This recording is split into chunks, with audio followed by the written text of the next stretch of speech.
Welcome to Just Relationships, the show that offers you concrete ways to make your relationships better. Whether it's your boss, your spouse, your children, or your friends, the quality of your relationships in life directly affects how you feel about yourself and the success you achieve. Your host, Dr. Duffy Spencer, a psychotherapist, telecoach, author, and seminar leader, will interview top experts to help you learn to manage this essential part of your life. And now, here's your host, Dr. Duffy Spencer. Greetings to you. You are in for a treat today. Very happy to introduce my guest to you, Dr. Pamela Dickson, who is a retired radiologist and an academic radiologist, a teaching fellow from the University of Miami, affiliated with the Public Health Hospital, Jackson Memorial. And we are looking today at metaphysics and spirituality and how we can be our best selves in such a turbulent and difficult world. And Dr. Pamela, since you retired from radiology, you have gotten involved in acupuncture, herbology, geopolitics, Carl Jung, Lazarus, very, very erudite kind of studies. And how about if we just start with what I find so fascinating are these 8 extraordinary vessels from the whole field of Chinese medicine. So, tell us what they are. Yeah, sure. Hi, Duffy. Hi. So nice to talk with you and meet your radio audience. Welcome, everybody. And yes, I've got involved in many things I was already doing before I retired from medicine on the theory that, stay well-rounded and pursue my personal interests, not just, uni-focused, so to speak. So I've been actually practicing Chinese medicine since 1997 was when I took my first course, but I started getting treatments from Dan Neville, my teacher, in 1992, I think it was. And from there, I became interested in it and started taking his classes. And he teaches a version of Chinese medicine called the non-somatic extraordinary vessels. He's a full-fledged acupuncturist, but he teaches these. He's particularly interested in these extraordinary vessels. So, what are those? Some of your listeners may understand in Chinese medicine that we speak of the meridians of qi that flow through the body. Yeah. And there's 12 of those. Like you might hear people speak of the liver meridian or the lung meridian or the spleen, the kidney meridian, things like this. That's all. Yes, that's all you know. Yes, that's what most people know. That's all I knew also. And those are considered in Chinese medicine the rivers of qi. They're unidirectional. Some go down, some go up, and they're like rivers. And of qi. But below those are a deeper set of... What qi is, Dr. Pamela? Qi is...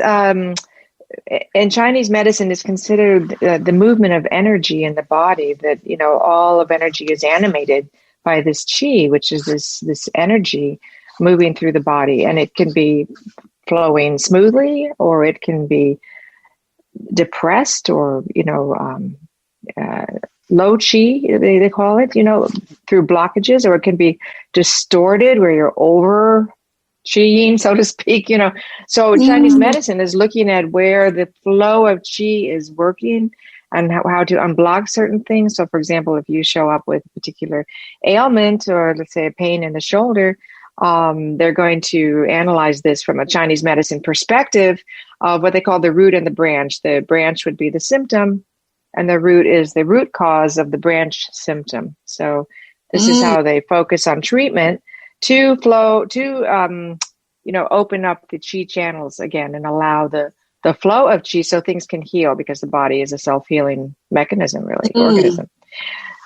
Yeah. So in that regard, the extraordinary vessels are the vessels that flow beneath the meridians, or they call them the oceans. They're not unidirectional like a river. They're They ebb and flow, and the rivers of chi come out of them and flow into them. So they're very deep. There's 8 of them.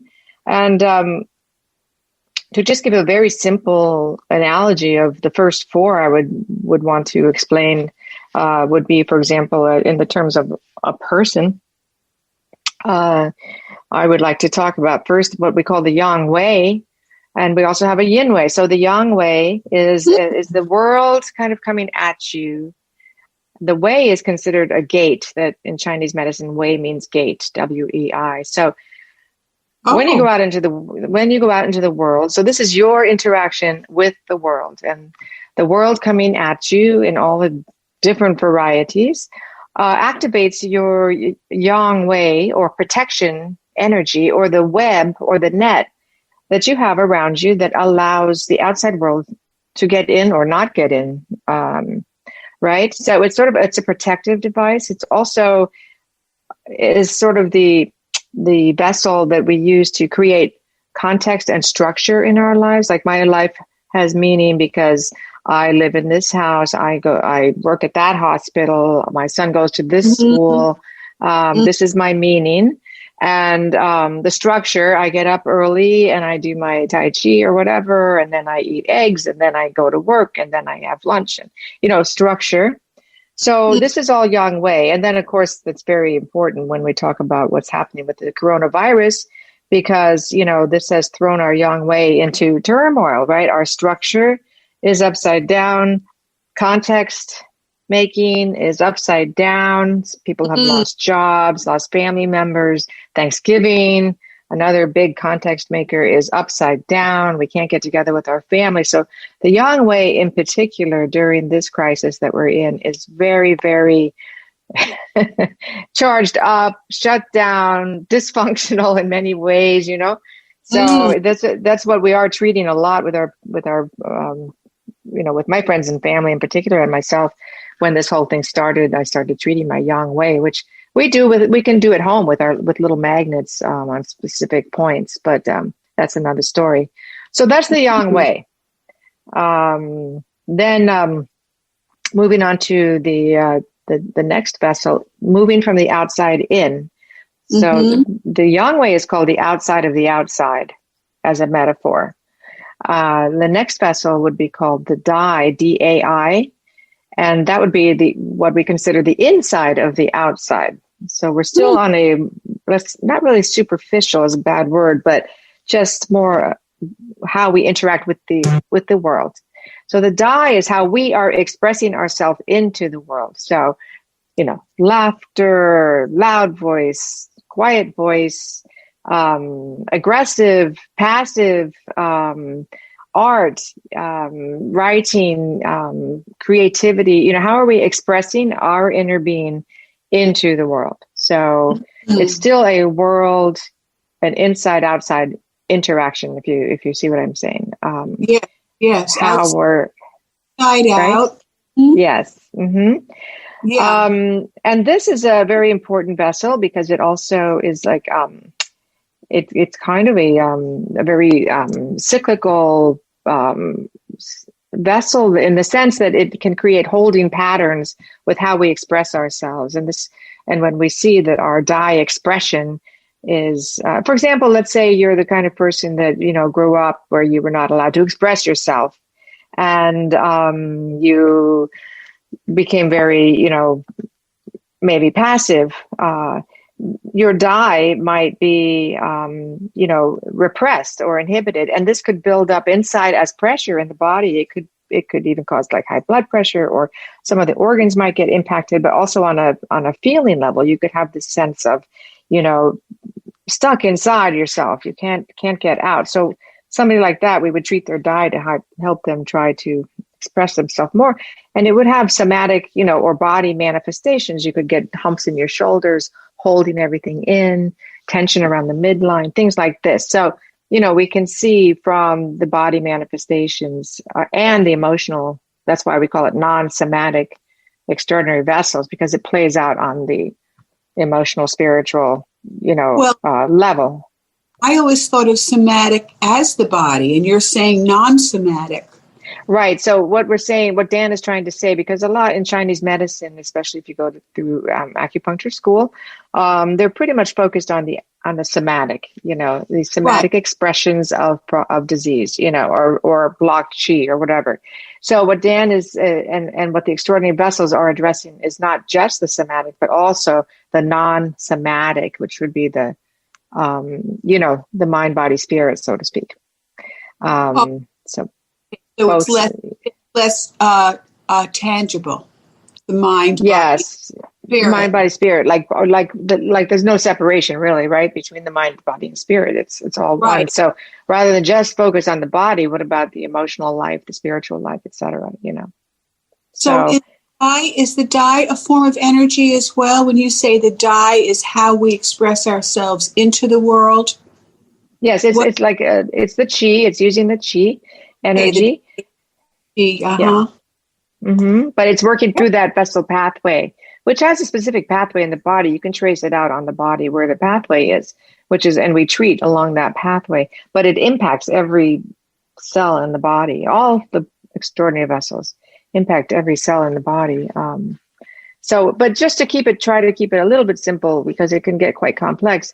Just the idea of you have the outer gate, the Yang Way is known as the outer gate, protecting you from the outside world, helping you to create context and structure.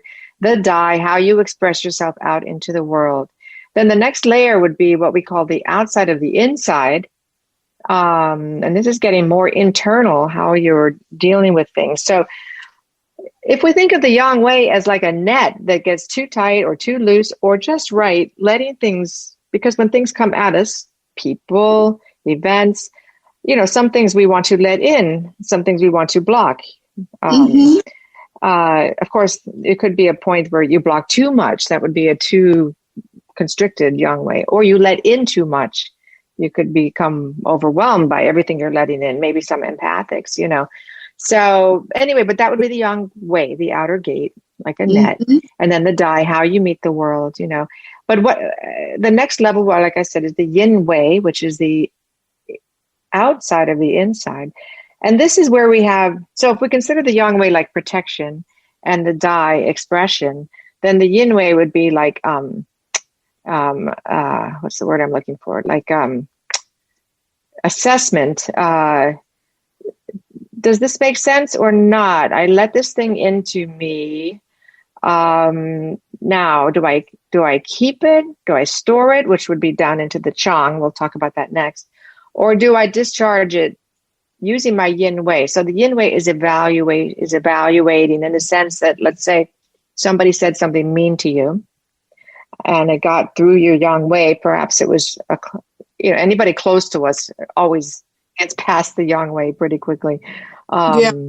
Gets into the Yin Way where we take the hit, right?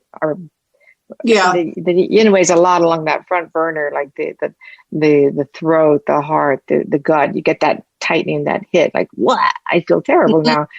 And then a healthy Yin Way is going to evaluate that and say, okay, did I actually do whatever that person is accusing me of? Is it that person's, shadow, let's say, projecting onto me, or is it something I need to look at for myself? Is this a valuable comment? What is the value of what I let in? Value. Is it valuable or not? Okay, so a healthy Yin Way, if it's valuable, okay, it's valuable. I'm going to take it and I'm going to assess it. I'm going to make a decision. I want to change that aspect of myself or ask forgiveness or whatever. And then... May I interrupt you for a moment? Yeah, of course. Okay, because the Yin and the Yang, I always thought of the Yang as masculine energy and the Yin as female energy. Is that correct along the lines of this thinking? It's similar, yes. I mean, it's not fixed, right? Because it's Yang and Yin is always in relation to the others, like dark, light. Like the Yang is light, the Yin is dark. The Yang might be considered heaven, the Yin earth. So yes, those are some distinctions. Yes. And it's true. The Yang Way is more on a doing level, let's say, and the Yin is more on an emotional level, would be a good way to think about it. Okay, good. So the Yin Way is a gate, right? Another gate. So those are two gates, the outside gate, the Yang Way, and the inside gate, am I going to let this into my deepest being, or am I going to discard it and say, that person was off base, and I'm not going to pay any attention, or it's not valuable for me, and I'm going to discard it. That's a healthy yin, right? Right. And that's a healthy yin way. An unhealthy yin way might be, putting up barriers immediately to anything anybody says and not doing any self-reflection, or taking everything as your own personal fault, letting everything in and storing it all down into the Chong and saying, I'm there we go again. I'm bad person, Right. Right. Yeah. So then the last one is the Chong, and the Chong is the one. Let's call it the Chong. Chong. Okay. It has many functions, but it's really the allness of the oneness, the undifferentiated wholeness. It's where we started as an embryo out of the Chong. We rose up and then differentiated into these vessels that I've been talking about. But the Chong, it's the storage of all of it. It's the storage of the yin and the yang. It's storage, and it's also cyclical energy because it's sort of flowing all the time. So it's that deep space of oneness where we feel connected to all things, and it's the storage of the yin and the yang energies. So that's a beautiful space. That's when you go out in nature and you just feel like you're not even thinking anymore. You're looking at the birds and the trees and the flowers, and you're like, you feel at one and at peace with everything, So, but it's also where we store things, and we can shove things down into there that don't belong, let's say from childhood, because you have a yin storage and a yang storage in the Chong. And those are vessels. Those are called the Ren and the Du. The Ren is the yin storage of, let's say, the emotional, connected feelings. And the Du is more of the purposeful, action-oriented storage. So the Chong can be split into these categories of the Ren and the Du. So those are vessel number 5 and 6. Ren, R-E-N, and Du, D-U. Okay. And then the last two are what we call the Chaos, Q-I-A-O, Yin Chao, Yang Chao. So I should have drawn a chart for you, but the Yin Chao is a vessel that accesses, so you can access your stored energies. So the Ren energies, you can access those stored energies. So let's say you have some emotional content down there that's destructive, where you thought you were a bad child, and every time you get around a trigger that reminds you of that, it shoots it back up inside of you. That's the Chao is pulling it up. Now that can be trigger, right? We call it a trigger. A trigger, and the Chaos are the ones that are the Chao vessel. Its job is to access and to pull up, right? Yeah. Right. So we can use this therapeutically very nicely, because if we know a person is struggling with some old stored emotional content in the Ren, we can, what happens with a lot of people are just accessing all the time. They're constantly triggered, like a PTSD situation, right? Now, so we can, first of all, we can treat the Chaos so they're not accessing all the time. You can use herbs and acupuncture to treat them. And also with the therapist usually and acupuncture, you can intentionally use the Chaos to now, and this is what you probably do, Duffy, and what a lot of therapists do, is let's look at this stuff under a controlled circumstance. Let's bring it up. That's the Chaos bringing it up, and let's use the Yin Way to assess it, is this meaningful? Let's look at this. Why did I stuff all that down there? How'd that happen? Right. Is it my voice? Is it true? Is it my mother's voice? Whatever. And this is how we start to heal, right? Yes. Because now we're reevaluating it from an adult perspective, and we're saying, you know what, this doesn't belong here, stored in my Ren, stored down. So I'm going to take this out. I'm discarding this, discharging this. I'm discharging this, right? And so the same on the do side, you might have some stored aggressive energies down there. Let's say you had some, I don't know, you were raised in a military family where, you were taught to be very, repress all your feelings and just, you always have to do, and you can only express anger, for example, and then you store that as in your the do part of the Chong, right? The Yang energy, and this can also be treated, through acupuncture and herbs, where maybe you're what we call dewy, a very dewy person that's always doing, DOING, and expecting everybody else to. But then we can use the Yang Chao and bring that up and see, how did I learn that? And what's the dysfunction of that, and treat it, But we can also become very like that just in this kind of circumstance that we find ourselves in. Let's say we have a very, we all became probably quite Yang Chao-y, I'll call it, when we had to hunker down. We had to figure out how to make a home office and how to, how to make some money, how to reorganize our whole life. And that's all that doing energy. That's the Chao pulling into the do, pulling up that capacity. Because these things in the Chong are capacity to be on the Yang side or the Yin side, and the Chao accesses it. So, yeah, that's kind of a short, quick rundown. I hope it's not too confusing. Well, it's fascinating, and so you're saying the Yang, Yin Yang, the Yang. I'm thinking Yang. I pronounce it Yang, and the Yang is fine. The Chao. Okay, good. The Chao is spelled QIAO, and the do, DU, and that's equivalent to doing. That's, as you say, hunkering down, really deliberating on how to reorganize our lives to survive. Yeah, we've had, so if you look at these 8 extraordinary vessels in Chinese medicine, the good news for everyone is that this is only part 1 of a 2-part series with Dr. Pamela Dickson, and how we can use our knowledge of the 8 extraordinary vessels to live our lives with joy and dignity in this turbulent world. Yes, we only have 5 minutes to go. And so the good news is that next week we'll look at more of this and how to kind of harness this chi or this energy.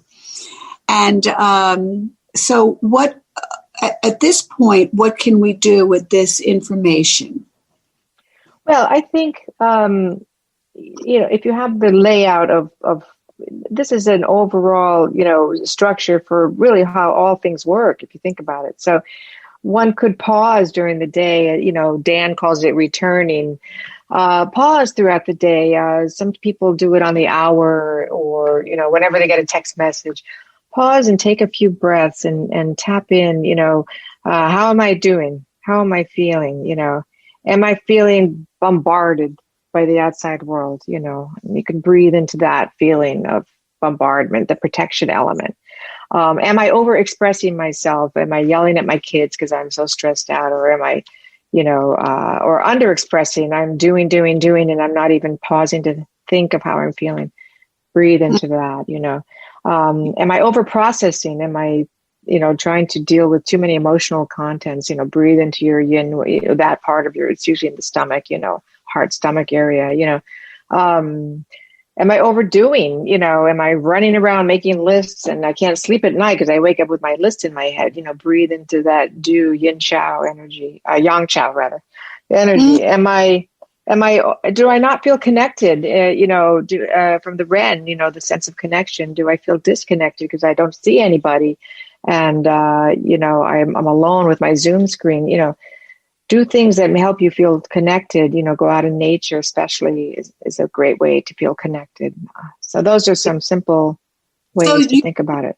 Dr. Pamela Dixon, it really does boil down to striking that balance, does it not? Mm-hmm. Absolutely. And just like I say, taking what I call a temperature check, yes. How am I doing in this moment? And let me breathe into whatever that is that is going on for me. We may not have the words, doesn't matter if we use the right words, but now that we know there's a protective element and a expressing element and a assessing element and a accessing element, we can it's just another way to put words to things we already know. But let's return to ourselves often throughout the day. Pause and breathe into, feel what you're feeling, and then breathe into it. Allow it, and, recognize and acknowledge it, and breathe into it and allow it to flow. Allow. I love that word. Allow, like allowance. Yes. Yes. So I just want to make mention of those 4 again: protective element, expressive element, accessing element, assessing. Oh, assess.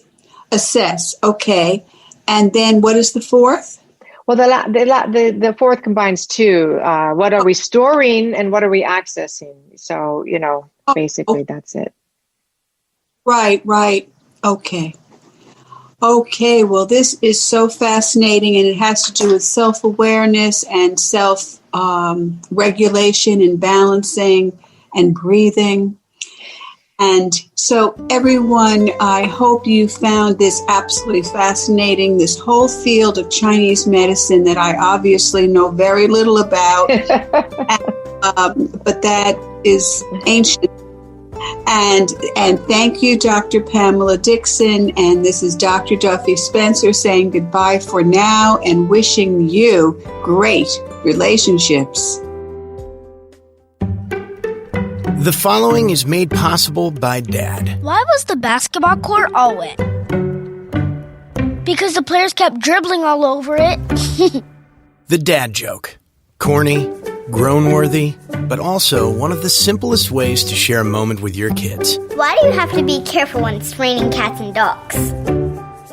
Because you might step in a poodle. And kids that spend more time with their dads grow up to be smarter, more successful. Can I tell you a cat joke? Just kidding.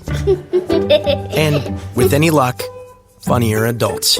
Why didn't the skeleton go to the dance? Because he didn't have any body to go with. Dad jokes rule. So take a moment to make a moment and give your kid a laugh. It's as easy as going to fatherhood.gov. Brought to you by the U.S. Department of Health and Human Services and the Ad Council. That's really funny.